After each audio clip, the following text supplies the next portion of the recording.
સુરતની ભેસ્તાન પોલીસ પાસેથી મળતી માહિતી મુજબ બિહારના અને હાલ ઉન ખાતે કાલી પીચમાં રહેતા અજમેરી ખાતુન અંસારીએ નોંધાવેલી ફરિયાદમાં જણાવ્યું હતું કે મોડી સાંજના સમયે તેમના ઘરમાં આરોપીઓ અશરફ અલી, શોએબ, રહીશખાન પઠાણ, રિઝવાન માંજરા, શહેજાદા, સાકિબ સહિતનાઓએ આવી પહેલા અજમેરી ખાતુન અને તેમની દેરાણી સજીદા ખાતુનને માર માર્યા બાદ અજમેરી ખાતુનના પતિ મુઝફ્ફર હુસૈન અને દિયર ઝફર ઉપર જીવલેણ હુમલો કર્યો હતો અને ઝફર હુસૈનની ઘાતકી હત્યા કરી હત્યારાઓ ભાગી છૂટ્યા હતા.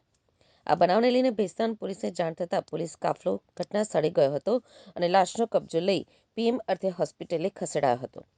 તો બીજી તરફ ત્વરિત ભેસ્તાન પોલીસે તપાસ હાથ ધરી હત્યારાઓને ઝડપી પાડ્યા હતા, જે અંગે મદદનીશ પોલીસ કમિશનર જે ડિવિઝન એસી તરાડે વધુ માહિતી આપી હતી. આરોપી જે શોએબ રહીશખાન પઠાણ, જેની ઉંમર છે 18 વર્ષ 11 માસ, તથા અન્ય 4 કાયદાના સંઘર્ષમાં આવેલા કિશોરો ફરિયાદીના ધાબા ઉપર પતંગ ચગાવવા અને રમવા માટે ગયેલા હતા.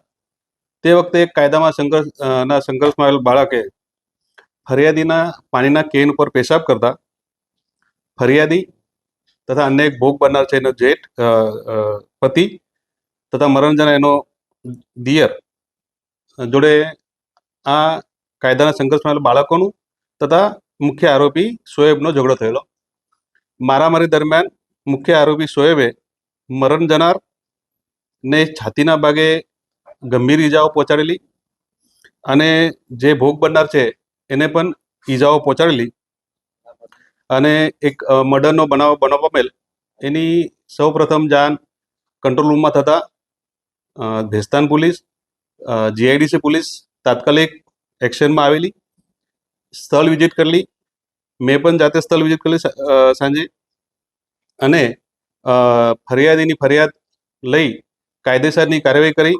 આજે મુખ્ય આરોપી છે શોએબ તથા અન્ય જે કાયદાના સંઘર્ષ બાળકોને ડિટેન કરવામાં આવેલ છે અને તેવી વિરુદ્ધમાં કાયદેસરની કાર્યવાહી હાથ ધરવામાં આવેલ છે.